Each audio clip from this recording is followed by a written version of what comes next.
Bismillahirrahmanirrahim. Edisi 3. Cinta dan Pengorbanan.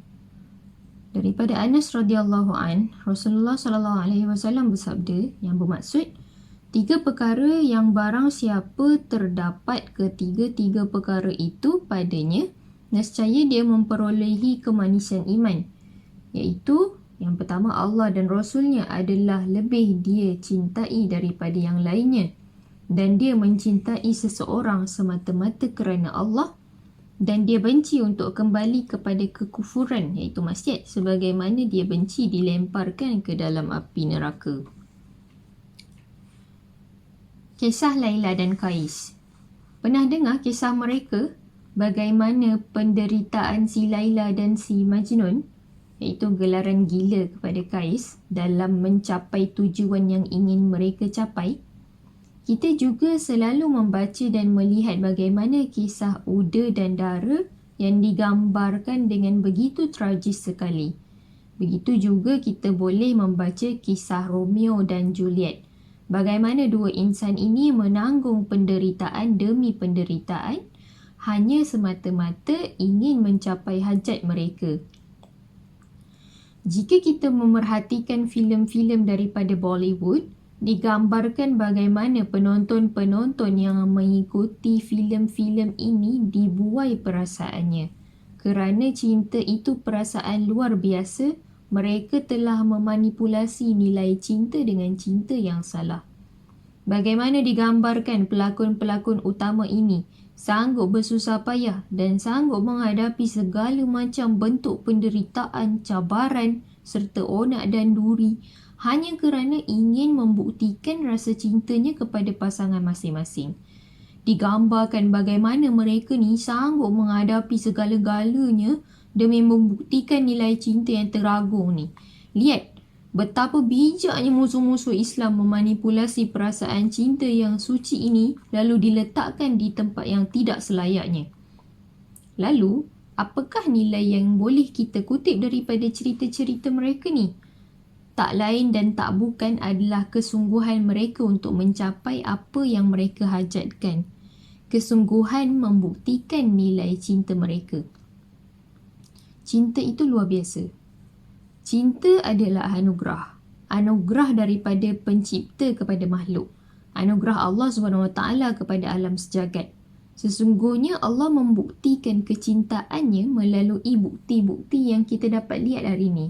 Dunia dan isinya adalah satu bentuk kurniaan dan hasil cinta Allah.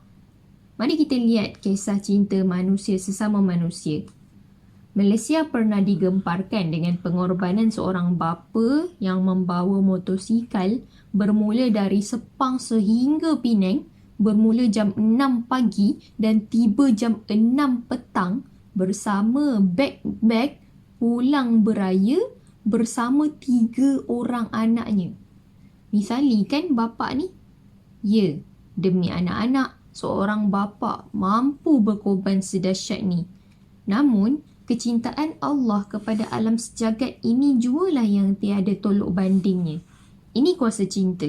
Cinta murni yang Allah hembuskan ke dalam setiap hati manusia. Namun, jika ia disalahgunakan, maka akibatnya juga sangat dahsyat. Di dalam Al-Quran, Allah berfirman tentang nilai kecintaan yang sebenar-benarnya. Dalam surah Al-Baqarah, surah yang kedua, ayat yang ke-165 yang bermaksud, dan di antara manusia ada orang-orang yang menyembah tandingan-tandingan selain Allah. Mereka mencintainya sebagaimana mereka mencintai Allah. Adapun orang-orang yang beriman amat sangat cintanya kepada Allah. Dan jika seandainya orang-orang yang berbuat zalim itu mengetahui bahawa kekuatan itu kepunyaan Allah semuanya dan bahawa Allah amat berat seksaannya, nescaya mereka menyesal. Inilah ayat yang di mana Allah SWT menyatakan bahawa sebagai orang-orang yang beriman, kita perlulah meletakkan nilai-nilai kecintaan kita di tempat yang tepat. Bagaimana kita harus memupuk nilai-nilai kecintaan kita kepada nilai yang dikehendaki oleh Allah SWT dan Rasulnya? Dalam ayat ni, jelas Allah mengatakan bahawa orang yang beriman sangat dalam dan hebat cintanya kepada Allah SWT. sangat dalam dan hebat cintanya kepada Rasul serta sangat dalam dan hebat cintanya kepada Islam. Menurut Ibn Kathir dan Al-Maududi, dalam tafsir mereka, ayat ini ditafsirkan bahawa terdapat bentuk nilai kecintaan tertentu yang dikehendaki oleh Allah SWT. Dan tandingan-tandingan kepada nilai kecintaan dalam ayat ini ditafsirkan dalam ayat yang diungkapkan dalam permulaan penulisan ini. Disebutkan dekat dalam surah At-Taubah, surah yang ke-9 ayat yang ke-24 yang bermaksud, katakanlah, jika bapa-bapa, anak-anak, saudara-saudara, isteri-isteri, kaum keluargamu, harta kekayaan yang kamu usahakan, perniagaan yang kamu kuatiri kerugiannya dan tempat tinggal yang kamu sukai, semua itu adalah lebih kamu cintai daripada Allah dan Rasulnya dan daripada berjihad di jalannya, maka tunggulah sampai Allah mendatangkan keputusannya dan Allah tidak memberi petunjuk kepada orang-orang yang fasik. Disenarikan 8 hal. Bapa-bapa, anak-anak, saudara-saudara, isteri-isteri, kaum kerabat, harta kekayaan, perniagaan dan tempat tinggal. 8 perkara inilah yang melunturkan nilai-nilai kecintaan kita kepada Allah, Rasul dan jihad. Menurut Ibn Kathir dan Abu Al-A'la Al-Maududi, kita perlu sangat berhati-hati dengan perkara-perkara tersebut. Bahkan ditegaskan lagi oleh Allah SWT dalam surah At-Taghabun, surah yang ke-64 ayat yang ke-15 yang bermaksud, sesungguhnya hartamu dan anak-anakmu adalah fitnah, iaitu cubaan bagimu, dan di sisi Allah lah pahala yang besar. Harta benda dan anak-anak itu boleh menjadi fitnah seandainya kita salah mengendalikan dan bersikap terhadapnya. Jika kita perhatikan, sebenarnya inilah perkara-perkara yang diusahakan oleh musuh-musuh Islam sedari dahulu. Mereka memesongkan kecintaan kita, perasaan murni ini kepada sesuatu yang bukan haknya.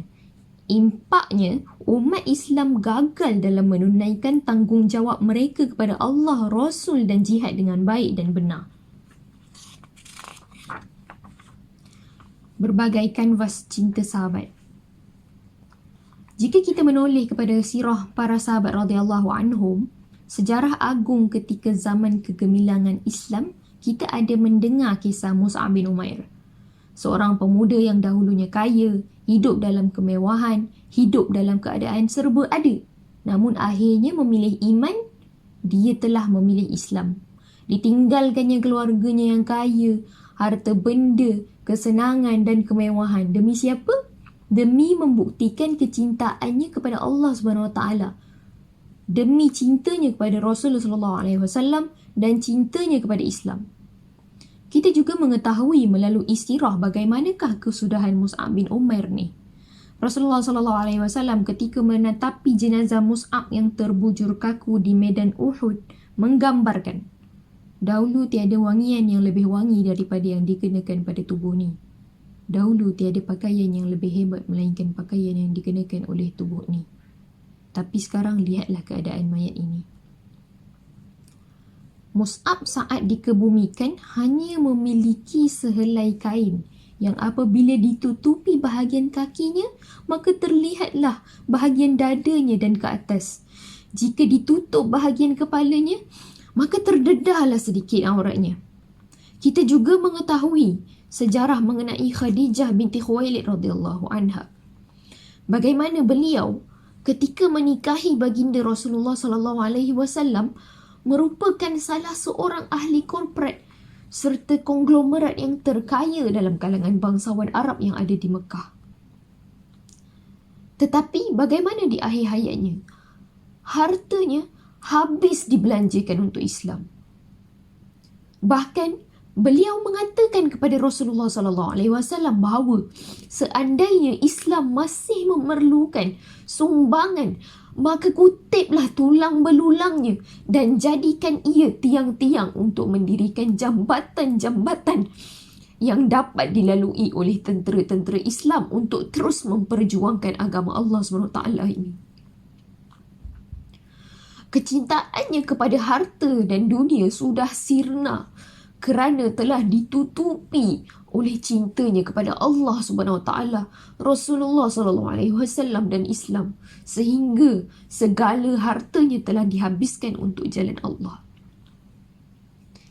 Begitu juga kita membaca kisah agung pemergian Suhaib Ar-Rumi bin Sinan. Suhaib yang menyerahkan seluruh hartanya. Diriwayatkan hartanya terus sangat banyak sehingga jika diagihkan kepada 20 hingga 30 orang fakir miskin yang ada di kota Mekah di saat itu, akan membuatkan mereka semua mampu hidup senang. Namun apabila hendak berhijrah, Suhaib telah dihalang oleh orang kafir Quraisy. Lalu Suhaib merelakan agar semua hartanya diambil sebagai syarat dia dilepaskan untuk berhijrah. Jadilah Suhaib papa kedana sehelai sepinggang. Dalam erti kata lain, menjadi muflis. Hanya kerana ingin mengikuti Rasulullah SAW berhijrah ke Madinah sebagai bukti cintanya kepada Allah, Rasul serta Islam. Tidak terlupakan juga kisah Ummu Sulaim dan Abu Talhah. Di saat Abu Talhah ingin menyahut seruan jihad, anak mereka sedang sakit tenat. Namun Ummu Sulaim dengan tenangnya meyakinkan Abu Talhah agar menyahut seruan jihad tersebut. Ummu Sulaim berkata kepada suaminya, "Pergilah wahai kekasih hatiku, janganlah engkau risau kerana Allah SWT akan bersama kami." Dan takdir Allah mendahului segalanya. Si anak telah meninggal dunia dalam pemergian Abu Talhah. Ketika si bapa keluar berjihad membuktikan rasa cintanya kepada Allah, rasa cintanya kepada Rasulullah SAW dan rasa cintanya kepada jihad, di saat itulah Allah menguji kedua pasangan suci ini dengan kehilangan anak mereka. Namun kita sedar bagaimana tabahnya Ummu Sulaim menghadapi saat-saat genting tersebut. Ketika Abu Talhah pulang, beliau bertanya kepada Ummu Sulaim, "Bagaimana keadaan anak kita?" Namun Ummu Sulaim dengan tenangnya menjawab, "Anak kita berada dalam pemeliharaan Allah SWT." Lalu tenanglah hati Abu Talhah dan mereka bermesra serta melakukan hubungan suami isteri pada malam itu. Keesokan harinya, Ummu Sulaim bertanya kepada Abu Talhah, "Bagaimana pendapatmu jika kita diberi amanah untuk menjaga sesuatu barang dan ketika itu si pemilik barang tadi ingin mengambilnya semula, apakah perlu kita serahkan?" Abu Talhah menjawab, "Tentu saja." Dan barulah setelah itu Ummu Sulaim menceritakan bahawa anak mereka yang diamanahkan oleh Allah SWT telah diambil, meninggalkan mereka buat selama-lamanya. Lalu Abu Talhah pergi menemui Rasulullah SAW menyatakan rasa tidak senangnya kerana merasakan seolah-olah telah tertipu dengan perlakuan isterinya.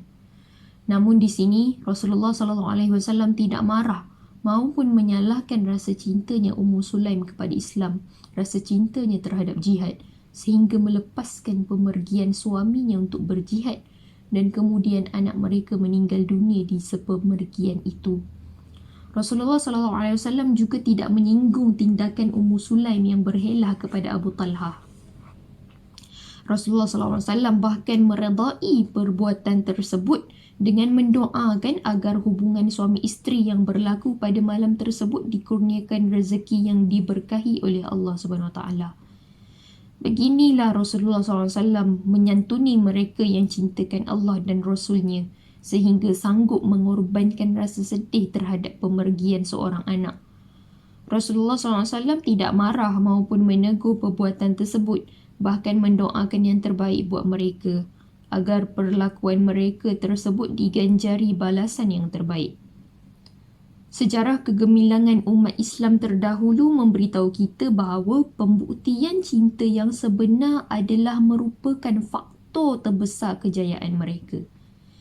Kegemilangan mereka adalah di saat umat Islam mampu meletakkan nilai cinta kepada Allah SWT dan Rasulullah SAW serta Islam sebagai cinta yang tertinggi. Kita dapat lihat bagaimana di saat itu Islam berada di puncak kegemilangan. Islam menjadi suatu kuasa yang amat hebat, digeruni, ditakuti dan disegani oleh kawan dan lawan. Tetapi ketika mana umat Islam tak mampu meletakkan nilai kecintaan yang benar dan baik terhadap Allah, Rasul dan jihad, kita dapat melihat kehinaan demi kehinaan, masalah demi masalah telah timbul dalam tubuh umat ni. Umpama yang digambarkan dalam pepatah Melayu, retak menanti belah, menunggu kehancuran. Kerana apa? Sekali lagi kerana kecuaian kita dalam membuktikan cinta kepada Allah, Rasul dan jihad.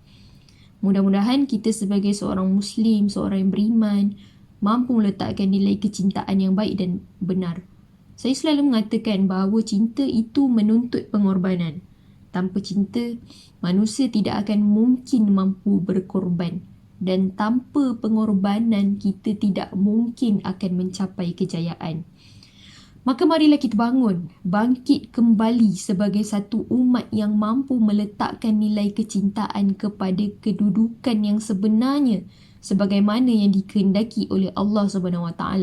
Sehingga kita kemudiannya mampu berkorban, mampu menyerahkan segala-galanya, masa, tenaga, idea, wang ringgit, bahkan nyawa kita demi untuk menegakkan Islam, demi untuk meninggikan agama Allah SWT, meletakkan agama Allah SWT di tempat yang tertinggi. Sekali lagi, moga kita dapat meletakkan Islam kembali kepada kedudukannya, bermula dengan meletakkan nilai kecintaan pada tempat yang sebenarnya.